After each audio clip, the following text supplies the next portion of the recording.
So, we have the lead actor from Black Queer Futures. If you'd like to introduce yourself.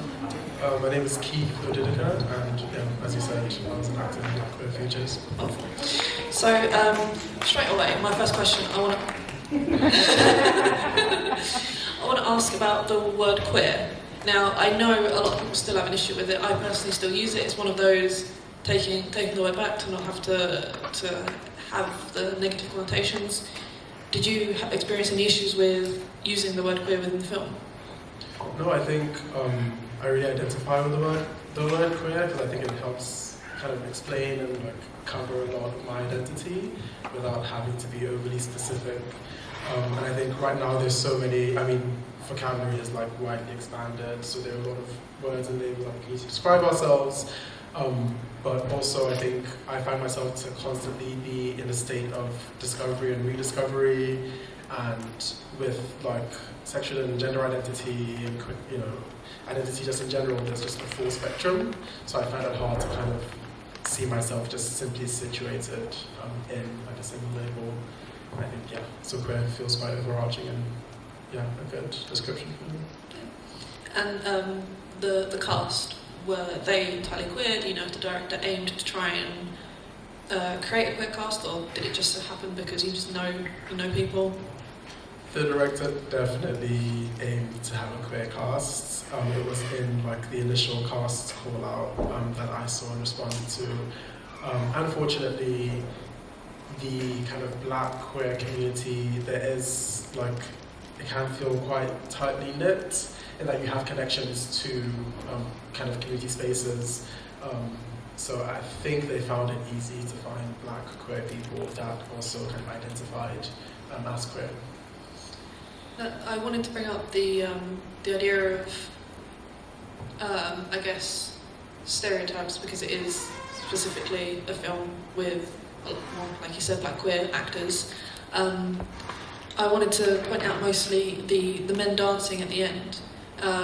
It's very soft and it's very sweet and it's wonderful, and I feel like that breaks a lot of stereotypes of what you expect a lot of men to be. So with the dancing, were you given instruction, or was do your thing or go for it, or did you have to rehearse? No time for rehearsal. That was all short. You all just know how to vote. There were a few dance scenes. So there was one, the first dance that happened where we saw people voguing. That's their life, that's a lifestyle. So they were absolutely ready to tear it up.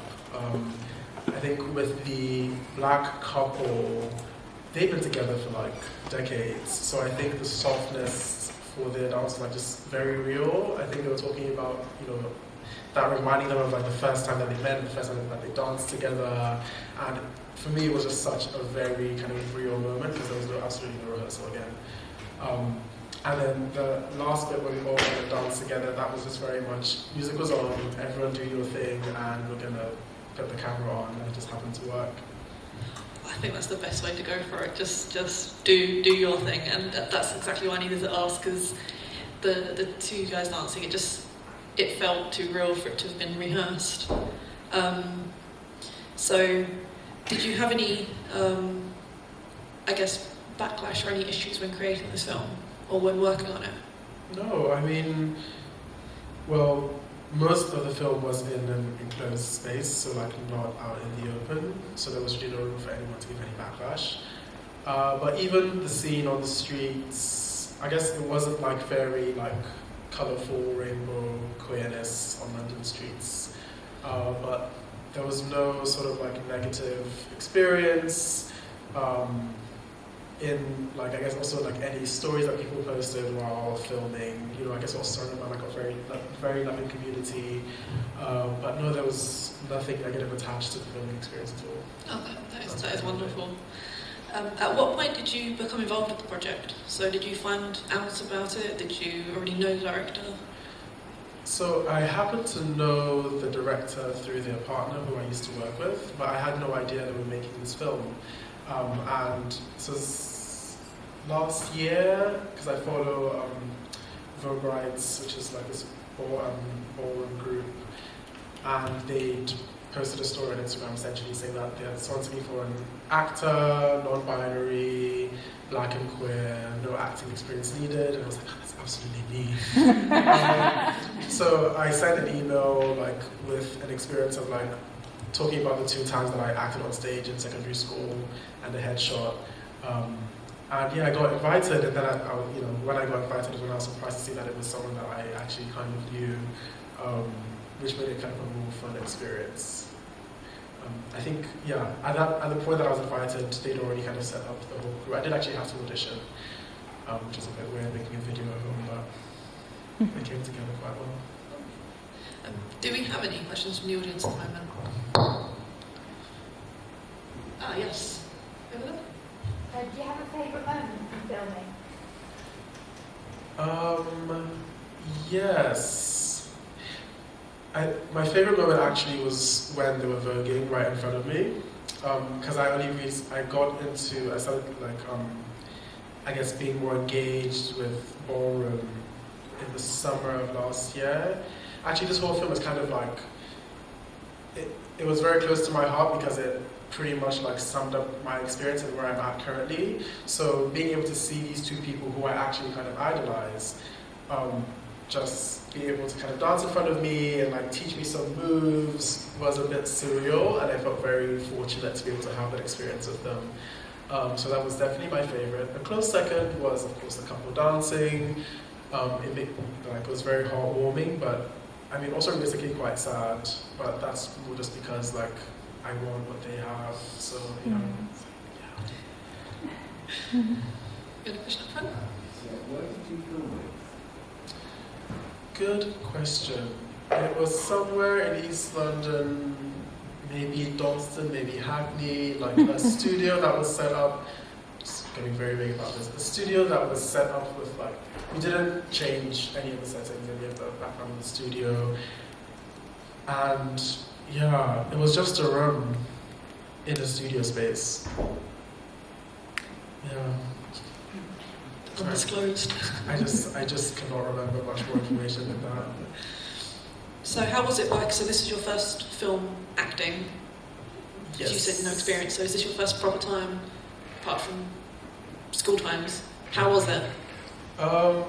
It was quite nerve-wracking at the start, just the thought that I was going to have to, be in front of a camera and then potentially eventually be on screen, which was very kind of weird watching myself on screen. But once we got into it, it was a lot of fun.